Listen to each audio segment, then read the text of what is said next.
تمام عاشقان رسول کو نئے اسلامی سال کی آمد بہت بہت مبارک ہو۔ اللہ پاک یہ آنے والا سال ہمارے لیے برکتوں کا سبب بنائے۔ الحمدللہ عز و جل سن 1446 سن ہجری یہ شروع ہونے جا رہا ہے۔ اللہ پاک ہر آنے والا سال، ہر آنے والے لمحات، ہر آنے والی ساعتیں ہم سب کے لیے برکتوں والی بنائیں۔ ہر طرح کے نقصانات سے، حادثات سے ہم سب کو محفوظ فرمائے۔ اللہ پاک ہم سب کو اپنا حفظ و امان عطا فرمائے۔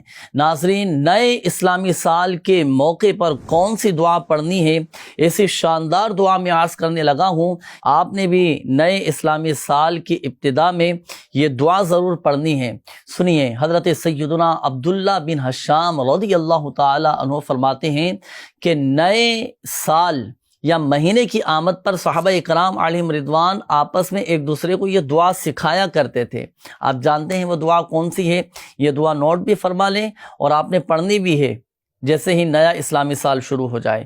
وہ دعا یہ ہے: اللہم ادخلہ علینا بالامن والایمان والسلامت والاسلام ورضوان من الرحمن وجواز من الشیطان۔ تو نئے اسلامی سال کی ابتدا میں یہ دعا ضرور پڑھیے گا، انشاءاللہ الکریم برکتیں حاصل ہوں گی۔ اور ہو سکے تو ہر ماہ یہ دعا ضرور پڑھا کریں۔ وہ دعا بھی میں عرض کرنے لگا ہوں، اور یہ دعا تو اتنی مبارک دعا ہے کہ ہمارے پیارے آقا صلی اللہ تعالی علیہ وآلہ وسلم جب چاند دیکھا کرتے تو اس دعا کو پڑھا کرتے: اللہم اہلہ علینا بالامن والایمان والسلامت والاسلام ربی وربک اللہ۔